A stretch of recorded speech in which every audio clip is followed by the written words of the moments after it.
வருகின்ற 2026 சட்டமன்ற தேர்தலில் சேலம் மாவட்டத்தில் உள்ள 11 சட்டமன்ற தொகுதிகளில் திமுகவை படுதோல்வி அடைய செய்ய வேண்டும் என பாமக தலைவர் அன்புமணி தெரிவித்தார்.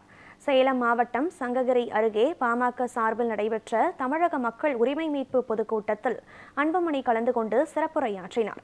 அப்போது பேசிய அவர், திமுக ஆட்சியின் கடந்த 4.5 ஆண்டு காலத்தில் எந்த ஒரு திட்டத்தையும் நிறைவேற்றவில்லை என கூறினார். மேலும் மண், கல் போன்றவற்றை திருடி வந்த திமுகவினர் தற்போது கிட்னியையும் திருடி வருவதாக விமர்சனம் செய்தார். திமுக உங்களுக்கு பொதுமக்களுக்கு தமிழக மக்களுக்கு கொடுத்த வாக்குறுதி 505 வாக்குறுதி. அதில் முழுமையாக நிறைவேற்றியிருப்பது வெறும் 66 வாக்குறுதிகள் தான். வெறும் 66 தான் தமிழக மக்களுக்கு நிறைவேற்றியிருக்கின்றார்கள் திமுக.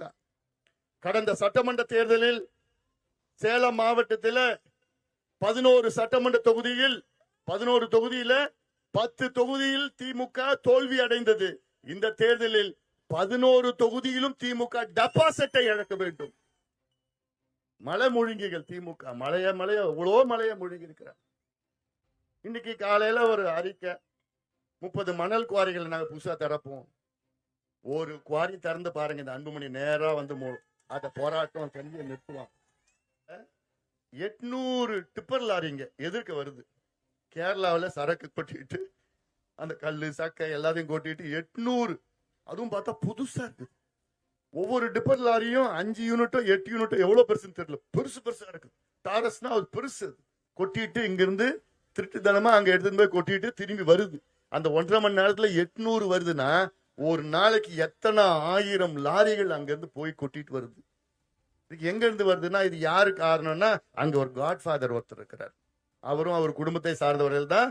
அங்க இருக்கின்ற அங்க அந்த மேற்கு தொடர்ச்சி மலை இருக்குது. அங்க மேற்கு தொடர்ச்சி மலை, வெஸ்டர்ன் காட்ஸ், பெரிய பெரிய மலை, அதெல்லாம் பார்த்தா காணும்.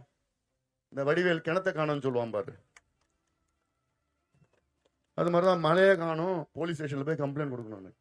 ஒரு 4 மாசம் சிபிஐ என்கொயரி உறுதியா நடக்கும். சிபிஐ என்கொயரி உறுதியா நடக்கும். என்னானாலும் நான் பார்த்துக்க போறேன்.